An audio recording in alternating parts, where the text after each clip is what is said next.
Voilà, mes amis, comme prévu, on se retrouve avec mon ami Eliaou Bokhara pour continuer notre cours sur le Likutei Moharam. On avait commencé quelques phrases seulement et on va continuer. Pour ceux qui sont intéressés après avoir ce texte par eux-mêmes, on est dans le premier tome du Likutei Moharam.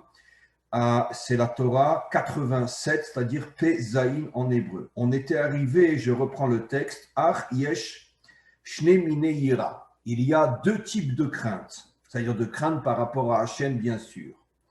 La première, qui est le premier niveau, comme on verra, qui est d'une certaine manière la porte pour rentrer dans la véritable crainte qui, elle, est au-dessus. Mais la porte, le premier niveau s'appelle Yirat HaOnesh, ce qu'on appelle la crainte. Bon, j'aime pas la traduction en français, mais on n'a pas le choix. La crainte de la punition, c'est-à-dire que si on faute, si on s'égare, si on tombe, et que consciemment, on ne veut pas revenir, à ce moment-là, on risque d'avoir des problèmes dans notre vie qui viennent directement d'Hachem. Et le deuxième niveau s'appelle Yirat HaRomemut, traduction mot à mot, la crainte élevée. Mais ça veut dire quoi la crainte élevée? Alors, on continue encore quelques phrases. Yirat HaOnesh Nikrat Tzedek. Le premier niveau de crainte, c'est-à-dire la crainte d'être puni si on se comporte mal, s'appelle en hébreu tzedek, ça veut dire la justice, mais comme quelqu'un qui a fauté, qui est devant un tribunal et on va le juger. Par contre, le deuxième niveau, qui est la véritable crainte qu'on doit atteindre, qui n'est plus du tout la crainte de la punition, Veyirat HaRomemut, la deuxième crainte qu'on a traduit en français par la crainte élevée, Nikra Emouna. On doit dire encore, Eliaou, on va dire encore 2-3 phrases, c'est très important. C'est le secret de la Emouna. La Emouna, c'est quoi? C'est une connexion avec le maître du monde qui est au-dessus de notre logique, au-dessus de notre compréhension.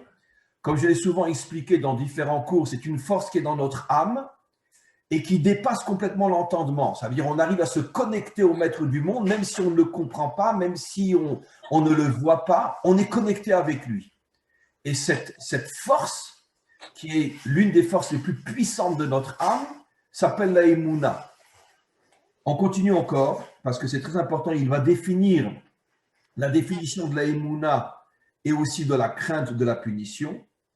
Qui mechamat she'u ma'amin be'emuna shelema. Ça veut dire quoi? Avoir la Emouna totale en Dieu, il va expliquer, c'est-à-dire, et sur ça on va beaucoup parler, Eliaou, chez Hachem Yitbarav, il est ma'amin que Akadosh Baruch Hu, que Hachem, ou Rav Veshalit, est puissant et c'est lui qui domine le monde. Contrairement à tout ce qu'on voit, tous ces dirigeants, tous ces méchants, toutes ces mafias, toute cette corruption, tout ça c'est qu'une vitrine. Parce que le seul qui tient véritablement le monde dans ses mains, c'est Hachem. Ikra Veshorsha Dechol Almin. Et la Emouna nous fait comprendre que c'est lui la source et la racine de tout ce qui existe. Et c'est pour ça qu'on le craint, ce qu'on appelle la crainte d'en haut, la crainte qui s'appelle la Emouna, c'est la prise de conscience qu'il est le seul et unique à diriger ce monde. Comme le verset le dit, En od milvado, il n'y a pas d'autre que lui. Encore deux phrases et on s'arrête pour aujourd'hui. Après, on va beaucoup parler. Veyadoua ou, et il est connu, qui ifchar la volée Emouna, il est absolument impossible d'atteindre cette Emouna, ça veut dire cette compréhension au niveau de la Emouna, ce n'est pas une compréhension logique évidemment, mais c'est une compréhension au niveau de cette force dans l'âme qui s'appelle la Emouna. Il est absolument impossible de l'atteindre et de comprendre que c'est lui qui dirige le monde. Rak al-yede yirat haonesh, seulement si l'homme est d'abord passé par le premier niveau qui est la crainte de la punition. Pourquoi? Parce qu'à partir du moment où l'homme sait que Hachem peut le punir, cela veut dire qu'il sait que Hachem est dans ce monde, il n'est pas au-dessus de ce monde, puisqu'il peut agir dans ce monde. Puisque l'homme craint la punition, Ma'amin, c'est donc la preuve qu'il croit, chez Hachem Yitbarach ou Takif, que Hachem est puissant, ou Baal Yecholet, et qu'il a le plein pouvoir dans ce monde, ou Baal Kochot Kulam, et que toutes les forces lui appartiennent. Umise Bale Mouna, Yoter Gdola, et c'est comme ça qu'on arrive au deuxième niveau, qui est le niveau principal, qu'on appelle la Emouna. Alors, on va s'arrêter là au niveau de la lecture, et je te pose une question, Eliaou. Comment, bon, d'accord, on vient de lire un texte magnifique, c'est très beau, c'est très tout ce que tu veux, comme je dis toujours, si on se contente uniquement de le lire, c'est ce que moi j'appelle la religion. Ça veut dire, bon, on est à l'église. Mais concrètement, je te pose une question. Bien, on retourne dans la réalité. Comment on peut arriver à cette émouna que c'est Hachem qui dirige le monde? Quand on voit tout ce qui se passe dans le monde. Aujourd'hui, non, c'était hier, c'était le jour comment dire, international du souvenir de la Shoah. Ce n'est pas le jour que nous, les Juifs, fêtons. Nous, on le fête un autre moment dans l'année, mais en tout cas, au niveau des nations, c'était hier, si je ne me trompe pas, le jour de la commémoration de la Shoah. Alors bon, c'est la question que je pose souvent et récemment dans différents cours aussi. Ah tiens, Dieu dirige le monde, mais alors où il était pendant la Shoah? Tiens, Dieu dirige le monde et dis-moi, et qu'est-ce qu'il faisait pendant que 50 de Daesh violaient une petite fille de 8 ans jusqu'à ce qu'elle en crève? Où il était dans la guerre entre les Tutsis et les Hutus, où il y a eu des centaines de milliers de gens coupés en morceaux avec des hachettes? Où il est jusqu'à aujourd'hui en Corée du Nord, où les gens sont massacrés dans des camps de concentration, peut-être pire que Auschwitz et Treblinka, et personne n'en parle. Où il est dans toute la corruption de ses dirigeants, où il est dans les grandes mafias qui dirigent le monde, où il est dans tout ce pouvoir corrompu politique qui a servi le monde. Quoi, c'est lui qui dirige le monde? Bon, on est sorti de l'église, hein. Alors maintenant, explique-moi, comment tu comprends les choses? Parce que moi, sincèrement, je ne comprends pas. Où il est? Où il est? C'est sûr que c'est une vraie question. On se pose la question où il est dans ces massacres, dans ces moments de l'histoire qui sont très, très sombres. Et on a l'impression que Hachem n'est pas là. Ce que je peux essayer de comprendre à mon petit niveau, c'est qu'on a quand même un libre arbitre.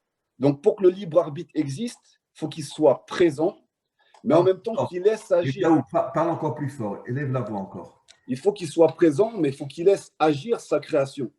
Donc, on sait qu'on peut s'éloigner d'Hachem et se rapprocher d'Hachem. La crainte est importante. Maintenant, c'est là la place de l'homme. La place de l'homme, elle est, tu as ton libre arbitre. Moi, je peux intervenir quand je veux. Mais ce que je veux, en fait, cette relation, j'ai l'impression que c'est une relation d'un père et son fils. Donc, la première crainte qu'on va enseigner à son enfant, c'est attention, je peux te punir. Il peut y avoir une punition parce que l'enfant, il n'a pas encore assez évolué et pas encore eu assez de maturité pour comprendre certaines choses. Donc, on descend à un niveau assez bas où on va lui enseigner la crainte de la punition s'il se comporte mal, mais c'est pour son bien. Maintenant, pour aller à un niveau plus haut, il va falloir que l'enfant devienne indépendant. Et j'ai l'impression qu'il attend aussi de l'humanité et de son peuple qu'on devienne indépendant. Et je pense que ce niveau de Emouna… Explique mieux, parce que je ressens que ce que tu dis est d'une profondeur incroyable. Mais explique mieux, ça veut dire quoi? Tu es en train d'expliquer que malgré le fait que Dieu se cache et que des fois on a des questions ou des colères terribles contre lui, il le fait exprès pour nous permettre justement d'être adultes, indépendants et responsables? Exactement. Explique ça, explique mieux, explique. Exactement, c'est-à-dire qu'on doit arriver à un certain niveau où on a la Emouna, comme le roi David. Il a la Emouna, mais il agit. Il sait qu'Hachem est là, il compose les Téhilim, il vit avec lui, mais ça n'empêche pas d'attendre. Quand il faut agir, il agit. Et quand on voit des massacres comme ce qui s'est passé, et c'est ça aussi les catastrophes de la religion, entre guillemets, c'est la passivité de l'homme. C'est-à-dire, dans cette histoire, on doit agir. Et on doit être capable de sentir les cycles. Chaque génération, un tyran se lève pour exterminer le peuple juif et l'humanité tout entière pour la servir. Quand est-ce que vous allez réagir avant? Quand est-ce que vous allez prendre mon nom et agir en mon nom? Moi, c'est ce que je ressens. Je t'arrête et je vais reprendre ce que tu dis. Donc, tu es en train de dire que finalement, s'il y a des massacres sur Terre, s'il y a des guerres sur Terre, s'il y a Auschwitz et Treblinka, c'est notre faute à nous. Parce que nous ne réagissons pas. Nous nous réfugions dans ce qu'on appelle une croyance illusoire que Dieu est là, que Dieu va nous prendre en main, que Dieu va tout faire pour nous. Et comme on ne fait rien, les tyrans nous massacrent. Exactement. Parce que nous ne sommes pas des guerriers comme le roi David. Nous n'avons pas compris que la religion est une drogue qui affaiblit l'homme et qui lui donne l'illusion de croire que Dieu va l'aider, alors que Dieu attend tout le contraire. Il attend que nous agissions. Exactement. Et on le voit avec Abraham, on le voit avec Moshe. Donc Abraham, il est rentré dans la fournaise. Il n'a pas eu peur d'affronter Nimrod. Moshe n'a pas eu peur d'affronter Pharaon. Et c'est des actes qui leur ont permis de recevoir le message d'Hachem. Quand Moshe a tué l'Égyptien pour l'injustice qu'il a eu vis-à-vis de ses frères, c'est là qu'il a eu une connexion avec Hachem. C'est-à-dire l'acte de justice. Donc comme on le voit de Sédek, vous avez parlé de Sédek, le Créateur, il aime la justice.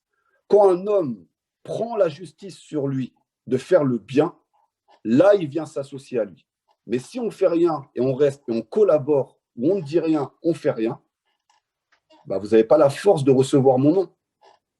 Donc, vous participez à ce mal, parce que vous restez passif. Je vais poser une question terrible, Eliaou. Et qu'est-ce que les Juifs auraient pu faire au moment où Hitler a pris le pouvoir? Qu'est-ce qu'ils auraient dû faire? Ils auraient dû le tuer, tout simplement. Ils auraient dû le tuer. Ils auraient dû voir qu'il y a un homme qui est là, qui est en train de prôner la haine, soit le tuer, soit le faire taire, ou soit s'opposer directement. Et d'avoir, c'est comme ce qu'on voit, je suis désolé, mais avec Dieudonné, avec Soral, personne ne les affronte vraiment publiquement dans des débats. Donc leurs mensonges continuent à aller sur tous les réseaux. Voilà. Et il n'y a personne en face qui a le courage de les prendre en débat et de démonter chacun de leurs arguments, parce que chacun de leurs arguments est démontable. Ça ne tient pas. Je l'avais une fois démonté, Dieudonné, il y a quelques Bien années. sûr, bien sûr. Je m'en rappelle. Mais alors, ça veut dire que, par exemple, rentrant sur le terrain, d'accord, parce que je ne supporte pas d'être à la synagogue ou dans l'église, c'est la même chose. Rentrons sur le terrain. Ça veut dire que quand, par exemple, les Allemands ont décidé ils sont rentrés à Varsovie, les Juifs vivaient dans des quartiers beaux et moins beaux, etc. Et ils les ont tous confinés dans ce qu'on appelle le ghetto de Varsovie. À ce moment-là, qu'est-ce qu'on aurait dû faire? On aurait dû donner notre vie, se battre, refuser. Il y aurait eu peut-être des centaines ou des milliers de morts, mais à la rigueur, mieux vaut mourir comme un homme libre que vivre comme un animal, parce que finalement, c'est ce qui s'est passé. Du ghetto, on est rentré dans les trains, des trains, on est parti à Auschwitz, et finalement, ils nous ont tués comme on tue les animaux. Mais c'est exactement ça, Rav. Et c'est ce qu'on voit à la sortie d'Égypte. Hachem a compris qu'on risquait d'avoir peur de faire la guerre. Donc, il nous a fait passer par un détour. Et dans ce détour-là, tout le monde est mort.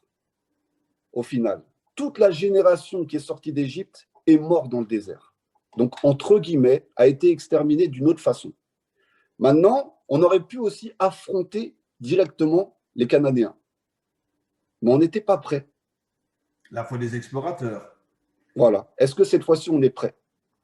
Est-ce qu'on est prêt aujourd'hui? Et ça, c'est le dernier cours que vous avez fait, je l'ai écouté, disant que le défaut du peuple juif, c'est le contraire de sa qualité, c'est que quand il voit, entre guillemets, de l'amour, de l'espoir, il y croit. Il se fait avoir. Mais on sait très bien que face à la vanne, on ne peut pas y croire.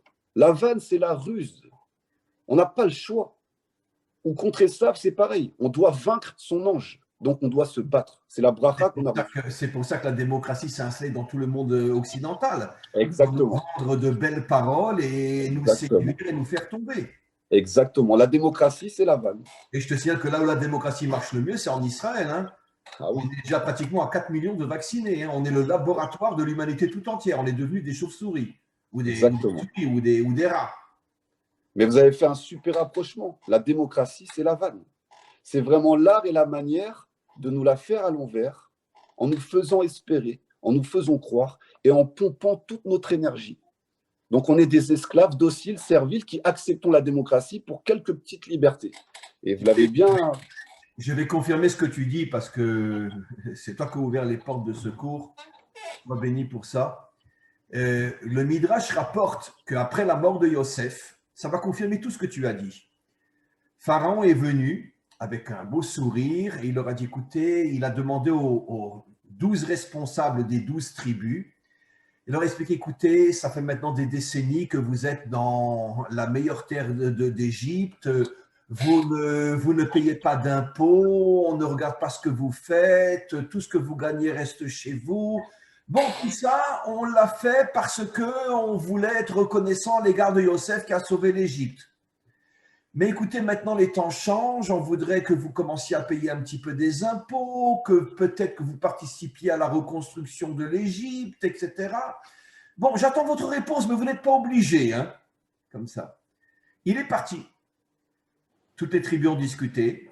11 sur 12, sauf la tribu de Lévi, ont dit, écoutez, regardez comme il est gentil avec nous, il ne nous oblige pas, il aurait pu amener la police et l'armée et nous prendre tout ce qu'on a, et si on ne veut pas, il est d'accord aussi, on peut pas être, on doit être reconnaissant aussi. Allez, on accepte.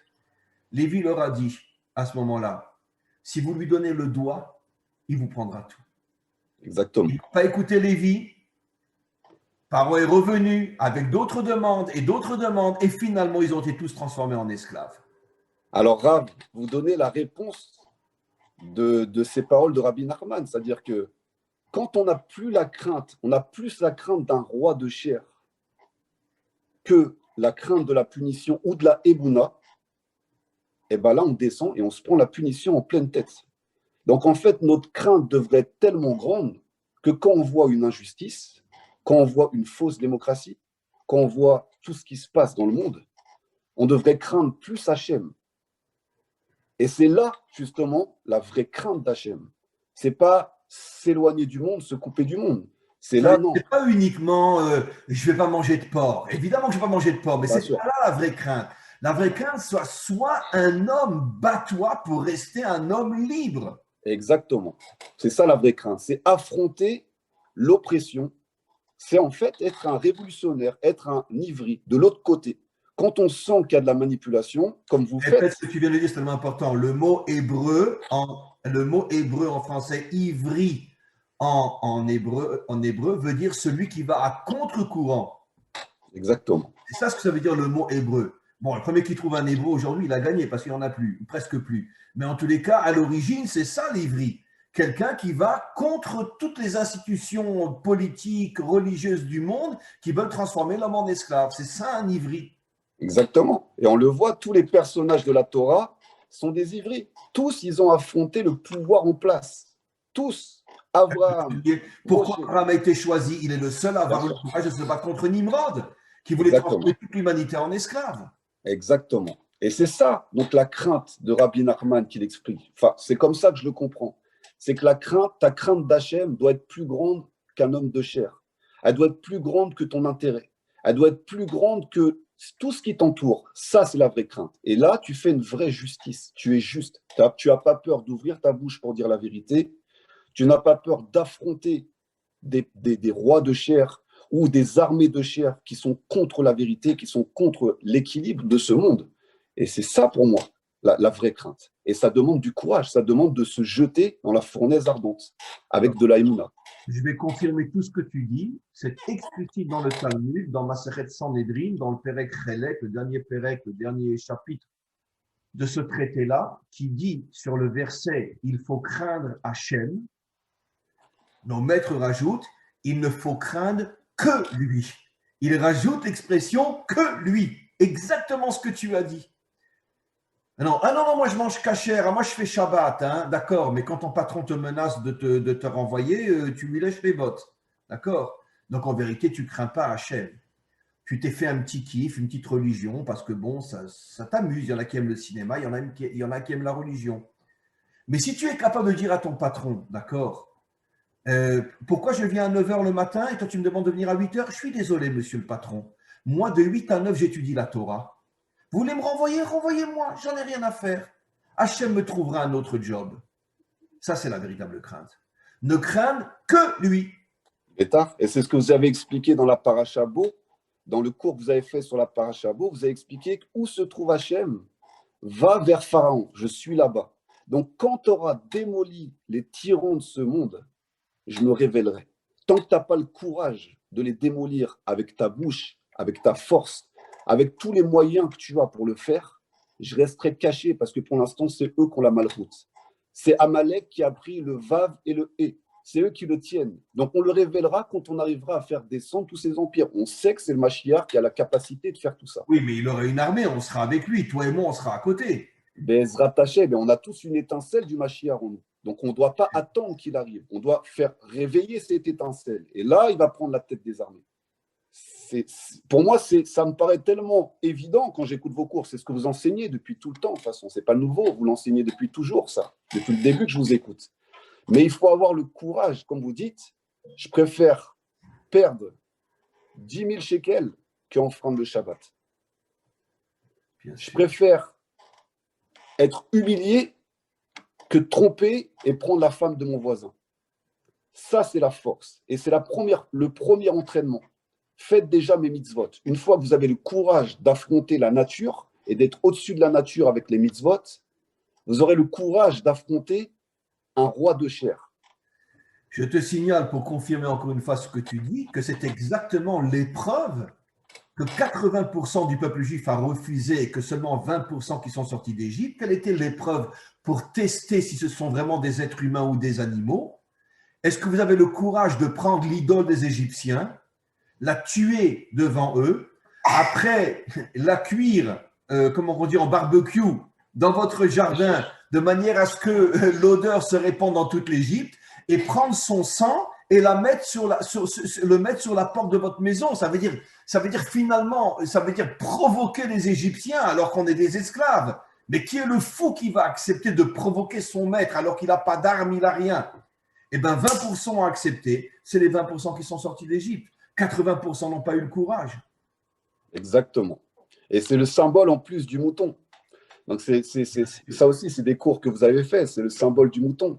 C'est-à-dire que est-ce que vous êtes capable de tuer le mouton qui est en vous, qui vous fait vous faire soumettre par tous les rois de la terre, par tous les tyrans, par tous les dictateurs, par toutes les oppressions? Est-ce que vous avez la capacité de tuer cette partie qui est chez vous et d'être dirigé par un vrai berger? Parce qu'on est tous en attente d'eux. Et en plus, vous l'expliquez très bien, l'Égypte était la matrice d'Israël. Donc, c'était la maman. C'est difficile de quitter sa maman au final. Parce qu'on est au chaud, on a à manger, comme vous expliquez, on a le frigo plein, on a le minimum, on a les aides sociales. Donc, on est bien au final. Même si derrière la vitrine, c'est des atrocités, mais tant que nous, ça va, et qu'on est bien dans la matrice égyptienne, dans les limites Mitzrayim de l'Égypte, pourquoi se révolter? Nos maîtres disent exactement que les 80% qui ne sont pas sortis se sentaient comme un fœtus dans le ventre de sa mère. Ça veut dire que je ne suis pas vivant, je ne suis pas indépendant, j'ai aucune liberté, je suis complètement dépendant de ma mère. Mais attends, je respire ce qu'elle respire, je mange ce qu'elle mange, je suis bien.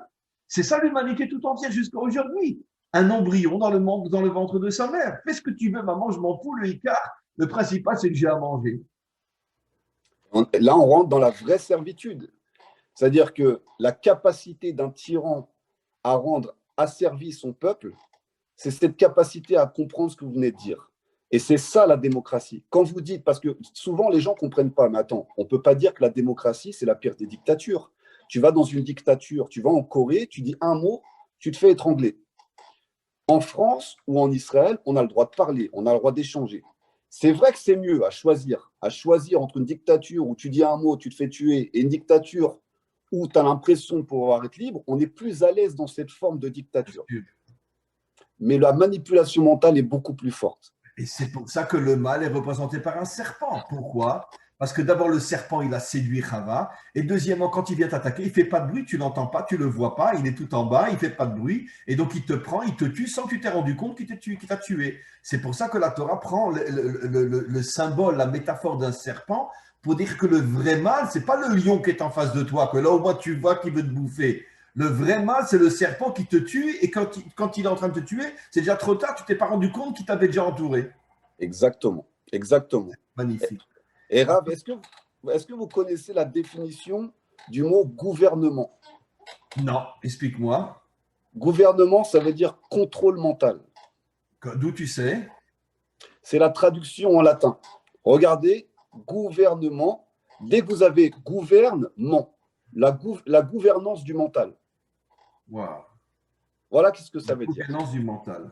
Exactement. Donc, il faut la télé, les médias, Il y tout a ça. On manipule, on rentre. Voilà, c'est la force de Nimrod, c'est la Nimrod. On a la capacité de parler, d'endormir. Et au final, au fur et à mesure, comme vous expliquez avec le serpent, eh ben, on est complètement enchaîné mentalement. Et c'est beaucoup plus dur de se libérer d'un enchaînement mental que d'un enchaînement physique. Un enchaînement physique, on sait qu'on est esclave. il y a la différence entre la dictature et la démocratie. La dictature t'enchaîne physiquement, surtout, pour te faire mal. Mais la démocratie a compris que la meilleure manière d'enchaîner les hommes, c'est ne les touche pas physiquement, touche leur mental uniquement. Et ils deviendront des moutons.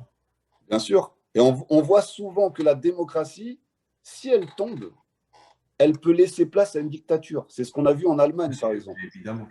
En Allemagne, il y avait quand même une liberté avant 39-45. Non, même les Juifs, c'est le premier pays qui a ouvert ses portes aux Juifs et Exactement.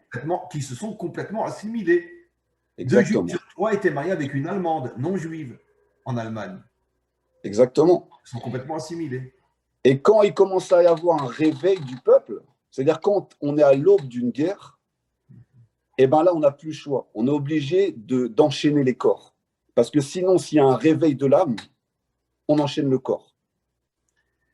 S'il y a un réveil du corps, on enchaîne l'âme. Je te pose une autre question maintenant sur ce qu'on a lu. Encore une fois, on sort de la synagogue et on rentre dans la rue, parce que si on n'est pas dans la rue, on ne peut pas comprendre la Torah. Comment tu comprends ce qu'il dit que la Emouna, c'est comprendre qu'il est le seul Hachem à diriger le monde. Il est le seul à diriger le monde. Bon, alors, bon, très bien, c'est une belle phrase, très bien, d'accord.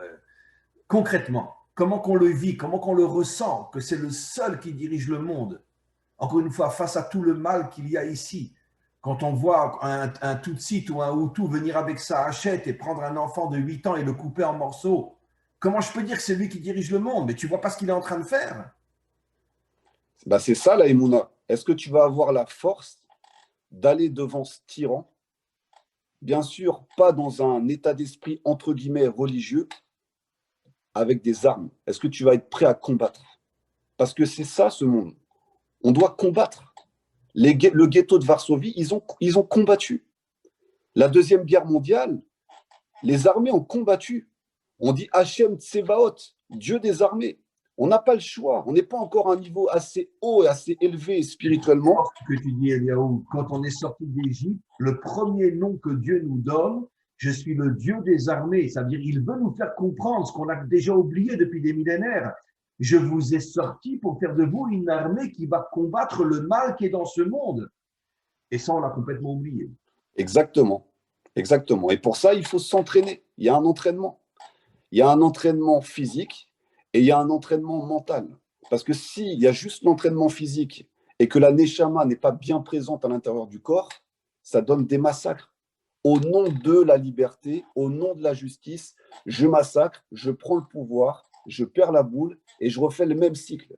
Par contre, si tu viens avec une vraie Torah intérieure et que tu sais qu'au final, chaque peuple a sa place dans ce monde, chaque culture a sa place dans ce monde, chaque être humain a sa place, et que tu sais les laisser à leur place, on peut arriver à quelque chose. Malheureusement. Je reviens malgré tout à ma question. Tu es face à quelque chose de très grave. Et même si tu voudrais te battre, tu ne pourrais pas te battre. Prenons l'exemple, ce que Elie Wiesel a raconté dans un de ses livres. Il avait 14 ans quand il est arrivé à Auschwitz. Il était dans une cabane où il n'y avait que des enfants comme lui, de 12, 13, 14, 15 ans. Et tous les jours, les Allemands rentraient, ils prenaient au hasard un enfant, ils le pendaient et ils obligeaient tous ceux de la cabane à le voir pendu.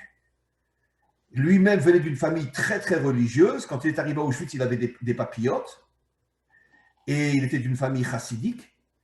Et puis, quand il est sorti d'Auschwitz, il y a eu un moment où il est vraiment tombé. Mais bon, c'est un homme extraordinaire, un homme fabuleux. Après, il est revenu, avec le temps, il est revenu vers la Torah, il est revenu vers Hachem. Mais je peux comprendre qu'il a eu un choc terrible. Et il a écrit un livre, justement, où il parle de ses enfants qu'il voyait pendre. Ça aurait pu lui arriver à lui. Bon, ben, lui n'a jamais été choisi. Et quand il a vu le premier de ses copains pendu à Auschwitz et que tous les gosses étaient obligés de le voir, il a dit à ce moment-là, en vérité, ce n'est pas mon ami que j'ai vu pendu à Auschwitz. j'ai vu que c'est Dieu qu'on a pendu à Auschwitz. Ça veut dire que, qu'est-ce qu'il veut dire par là? Ça veut dire que pour moi, Dieu n'existe plus. S'il laisse faire des choses pareilles, il est mort. Alors, prenons ce cas-là. C'est ça ce qui m'intéresse de comprendre. Si je suis dans une situation où je ne peux pas me battre, même me battre et mourir, mais au moins, comme je dis toujours, mieux vaut mourir libre que vivre comme un esclave. Je ne peux pas. Comme le cas de Elie Wiesel, qui a 14 ans, il ne peut pas bouger, il ne peut rien faire, ils sont tous enchaînés. Comment je peux arriver, quand je vois quelque chose de très grave, d'insupportable, d'inexplicable, et après je vais apporter un exemple et je te laisse parler, comment je peux arriver à comprendre qu'il n'y a que lui qui dirige le monde? Et je vais te prouver que ce n'est pas évident, puisque même Moshe est tombé. À la fin de Parshat Shemot, quand il a vu qu'il n'y avait pas assez de ciment pour terminer de compléter un trou qu'il y avait dans le mur, un Égyptien est venu, c'est Rachi qui explique ça, il a arraché des bras d'une maman juive un bébé et il l'a mélangé avec la pierre, etc. et il l'a mis dans le mur. Et à ce moment-là, Moshe, il a hurlé, il a dit à Hachem, c'est les derniers versets de Parshat Shemot, Lama areota la amazé, mais qu'est-ce que tu fais du mal à ce peuple? L'amazé shalachtani, pourquoi tu m'as envoyé? Tu m'as envoyé pour libérer ce peuple, et depuis que j'ai commencé à vouloir le libérer, c'est pire encore. Donc on voit que même Moshe, d'une certaine manière, a fait comme Elie Wiesel. J'ai vu Dieu pendu à Auschwitz. Ça veut dire que c'est pas exactement ce qu'il a dit, mais il a eu une révolte, il a eu une colère. Comment je peux arriver à cette émouna qu'il n'y a que lui quand je suis face à une situation horrible et que je n'ai pas la possibilité de réagir? Comment je fais? Même Moshe n'a pas réussi. Alors c'est sûr que face à des situations comme ça, qu'on n'a pas vécues, on ne peut pas savoir comment on va réagir. Déjà, ça, c'est sûr. Maintenant, j'aimerais prendre les choses à l'envers. Celui qui a fait ça, cet Égyptien, ou ces nazis, Marchémo, qui ont fait ces choses-là, ils ont utilisé quoi? La domination et la peur. Donc, je te mets face à de la domination, face à de la peur, face à de la toute-puissance. De qui tu as vraiment peur? La question, elle est là. Est-ce que ton âme a peur de l'homme? Est-ce que ton âme a peur, se soumet sous cette peur? Ou est-ce que ton âme est plus grande que ça et qu'elle est capable de voir que derrière, c'est Hachem, mais je répète encore une fois, sans rester passif. Ok, je me sacrifie, peu importe. Dans les ghettos de Varsovie, ils savaient qu'ils allaient se sacrifier. Je me sacrifie, peu importe. Au moins, j'ai agi. J'ai agi. Je m'en fiche, peu importe qui tire une balle. On l'a vu avec Victor Youn Pérez aussi, c'est un film sur un boxeur qui était dans les camps nazis, un boxeur tunisien, le plus jeune champion du monde tunisien à 20 ans en Tunisie. Et il se battait dans les camps contre des SS qui mangeaient, qui faisaient 40, 50 kilos de plus. Et lui, il s'est battu contre eux. Il en battait certains, malgré qu'il n'ait pas mangé depuis 2 semaines et qu'il donnait tout ce qu'il avait à manger à d'autres parce qu'il travaillait dans les cuisines. Donc, il y en a qui avaient cette capacité quand même de se battre. Il y en a pour qui c'était spirituel. Ils arrivaient à fêter Hanouka, à prendre un petit peu de graisse pour pouvoir allumer les bougies de Hanouka. Et il y en a qui arrivaient à faire de la contrebande pour essayer on a vu la révolte du ghetto de Sobibor, où chacun essayait de tuer un SS dans chaque box. Donc, il y a cette capacité chez le peuple juif. Maintenant qu'on a vu ça, qu'on a vu que si Amalek prend le pouvoir, il n'aura aucune pitié pour le peuple juif. Si quelqu'un vient pour te tuer, tu le avoues.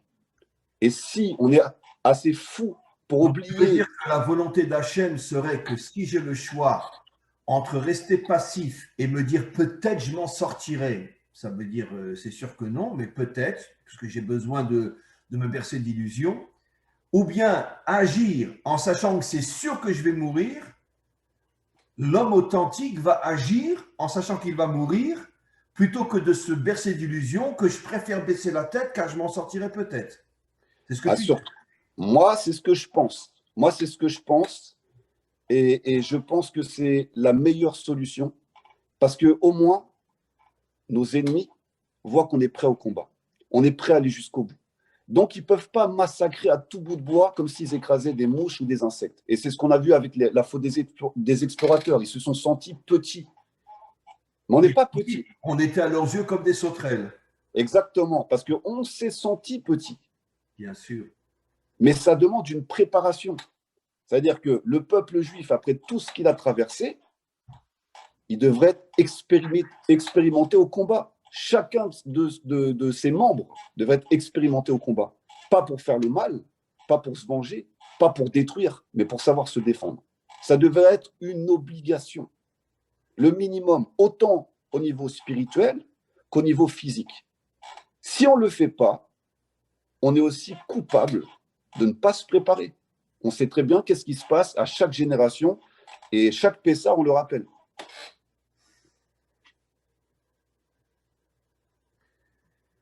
Ce que tu dis est tout à fait juste, que finalement, les oppresseurs nous écrasent d'autant plus qu'ils voient que, même s'ils savent qu'on se crée des illusions, qu'on va peut-être s'en sortir, mais sur le terrain, quand ils voient qu'on baisse la tête, peut-être que si tous les juifs du monde entier avaient refusé d'être parqués dans des ghettos, il y aurait eu des milliers de morts, mais peut-être que finalement, on n'aurait pas été parqués dans des ghettos. Exactement. Si quand ils ont amené les trains, on serait dit, bah, tirez sur nous, mais on ne rentrera pas dans le train, peut-être que finalement, il y aurait eu peut-être des millions qui auraient pu peut-être survivre. Exactement. Mais c'est la force de la vanne, c'est-à-dire que la vanne ne va pas venir de face. Vous avez parlé du serpent. C'est le serpent, c'est ça. Il vient petit à petit, étape par étape. Et plus on accepte, plus on laisse des ouvertures, plus on est enchaîné et plus on est mort. Donc il faut tout de suite réagir. Et maintenant, on doit le savoir. C'est ce que je vois avec Israël. Moi, c'est ce que je vois avec Israël. Israël représente ça. Guerre de 6 jours, avant même que les avions décollent, Israël était déjà parti pour attaquer. C'est David qui revient. Oui, mais la guerre de Kippour, on a attendu qu'ils nous attaquent et on a eu des milliers de morts et des milliers d'infirmes. Parce qu'on est revenu à la nature. C'est-à-dire que c'est ça, vous parlez souvent du roi David, c'est le modèle de la Géoula. Le roi David n'était pas une armée de défense, c'était une armée d'attaque. Mais bien sûr. Dès qu'il y avait un roi qui bougeait, il était déjà parti sur lui. C'était du Krav Maga. L'attaque est lancée, donc il n'attaquait pas pour rien, pas gratuitement, pas pour détruire. Tu as une pensée de me détruire, je suis déjà sur toi. C'est exactement ce que disent nos maîtres. Tout celui qui vient pour te faire du mal, devance-le et descends-le. Ça veut dire qu'il n'est pas encore en train de te faire du mal. Exactement ce que tu as dit. C'est une phrase explicite dans le Talmud. Abba le orgecha, il est en chemin pour aller te faire du mal. Ashkim le orgo, devance-le et descends-le. Exactement. Et c'est ça la crainte d'Hachem. La crainte du Créateur, elle est là, parce que tu devrais anticiper que si tu ne le fais pas, les oppresseurs vont prendre le pouvoir, vont détruire ta famille, tes enfants, détruire l'humanité, dissimuler son nom. Ça, c'est la crainte d'Hachem. La crainte d'Hachem, c'est d'agir avant que tout ça n'arrive. Et la Emouna, elle est que même si mon ennemi paraît plus fort que moi, je ne crains pas. Avec ma fronde, je vais viser entre ses yeux. Donc, je vais viser son cerveau. Je vais viser son cerveau. Je vais vaincre son cerveau. Je vais vaincre sa stratégie. Je vais vaincre son idéologie. Alors, viens, on fait un résumé. Rabbi Nachman dit qu'il y a, tel que nous, on l'a compris et nous, on l'a expliqué, et je pense qu'on est dans le véritable bon chemin. La première porte, c'est la crainte de la punition, qui signifie que je sais que Hachem est dans ce monde, qu'il me voit, qu'il comptabilise mes actions, et que viendra un moment où si je continue à mal me comporter, il m'arrêtera. C'est la première étape. La deuxième étape, une fois qu'on s'est bien renforcé dans cette étape-là, c'est d'arriver à la deuxième étape, de savoir que c'est lui le maître absolu du monde, et tout ce qu'on voit des soi-disant dirigeants de ce monde, ce ne sont que des vitrines que nous transformons en magasins, en réalité, parce qu'on leur donne du crédit. Exactement. Voilà. Donc, ça, c'est les mots, on pourrait dire en hébreu. Maintenant, dit en français d'une manière très, très, très concrète et très terre-à-terre, comment tu expliques ces deux étapes? Première étape, deuxième étape. Alors, pour l'expliquer d'une manière concrète, même avant la crainte, le roi David, je reviens dessus, je suis obligé parce que c'est clair pour moi. Le roi David, tu avais une faute, tu partais pas au combat. Une faute sur toi, il n'envoyait pas un de ses hommes au combat. Donc, il avait la vraie crainte d'Hachem. C'est marqué dans la Torah. qu'avant avant de commencer la bataille, le chef des armées disait que tout celui qui sait qu'il a fauté, qu'il retourne à la maison. On n'en veut pas dans le combat.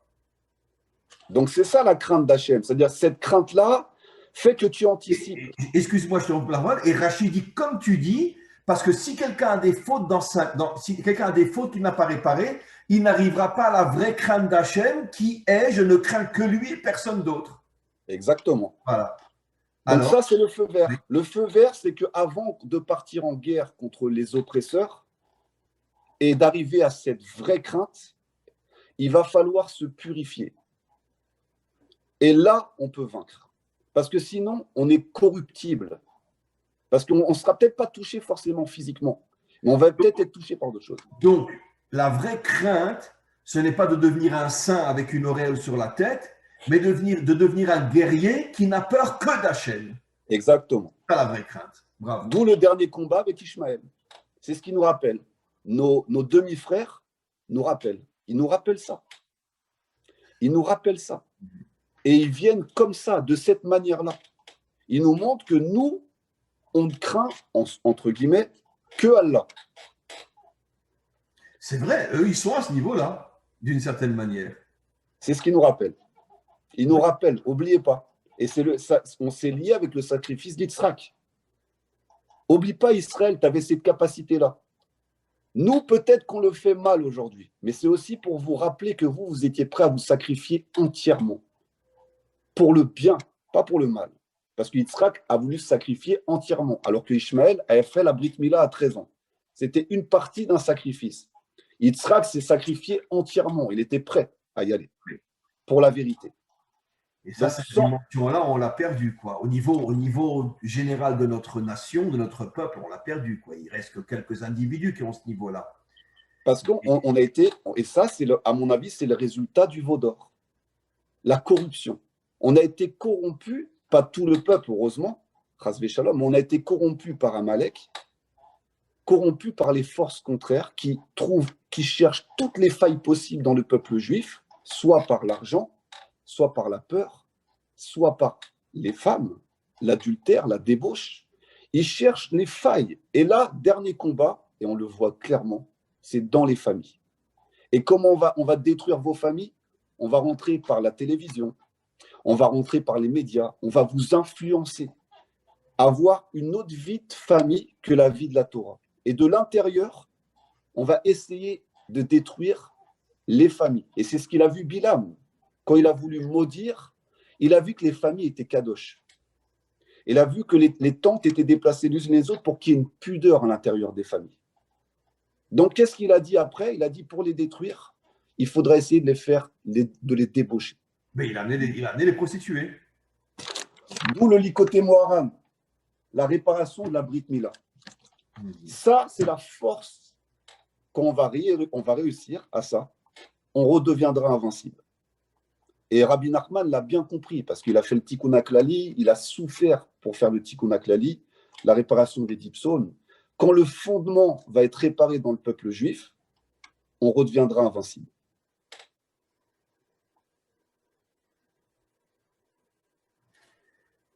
Bon, Hachem, écoute, je pense, Eliaou, que vraiment, on a touché vraiment l'explication véritable et pas uniquement religieuse et spirituelle d'un texte aussi incroyable, aussi profond. Et c'est ce que nos maîtres nous ont enseigné il y a déjà des millénaires. Istakel beoraita ou bara alma. Le but de la Torah, c'est d'expliquer la réalité, d'expliquer le monde, pas de rester envolé dans des nuages spirituels complètement illusoires et comme disait Marx, l'opium des peuples. Arriver à comprendre qu'est-ce qui se cache derrière des textes pareils. Je pense que vraiment, on a mis le doigt dessus aujourd'hui. Très bien, Eliaou. On va s'arrêter là pour aujourd'hui. Le texte n'est pas fini. On le continue donc mercredi prochain. Aucun problème. Et donc, vraiment, merci beaucoup. Merci à vous, Rav. Et Merci beaucoup. on continue.